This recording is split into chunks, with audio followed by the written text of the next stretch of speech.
కొన్నిసార్లు మన మీద చెడ్డ ప్రచారము జరగటానికి దేవుడు అనుమతిస్తాడు. గుర్తుపట్టండి ఈ విషయం. ఎందుకంటే దేవుడే తన గురించి తానే చెడ్డ ప్రచారము వచ్చేటట్టు అనుమతించాడు. ఎందుకో తెలుసా? మనుషుల్ని వడపోయటానికి, పరీక్షించడానికి.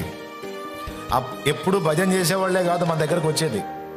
దేవుణ్ణి తప్పుపట్టేవాళ్ళు, దేవుణ్ణి విమర్శించేవాళ్ళు, దేవుణ్ణి దుయ్యబట్టే చెత్త సరుకు కూడా మన దగ్గరకు వచ్చి వాళ్ళ తప్పుడు విషయాలని మనకు బోధించేటట్టు దేవుడే అనుమతిస్తాడు.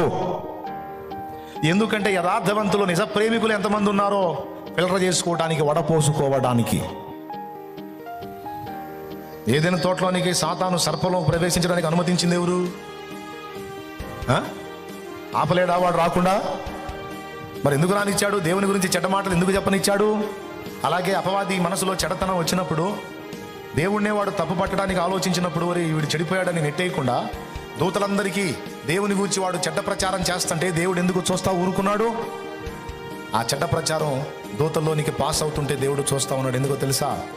ఈ చెడు నా గురించి చెడు విని కూడా, చెడ్డ ప్రచారం విని కూడా నన్నే ఎంతమంది హత్తుకుంటారు, నన్ను విసర్జించి ఎంతమంది వెళతారో చూడాలని ఒక ఫిల్టర్ అన్నమాట. ఫిల్టర్ వేసుకున్నాడు ఆయన, వడపోత.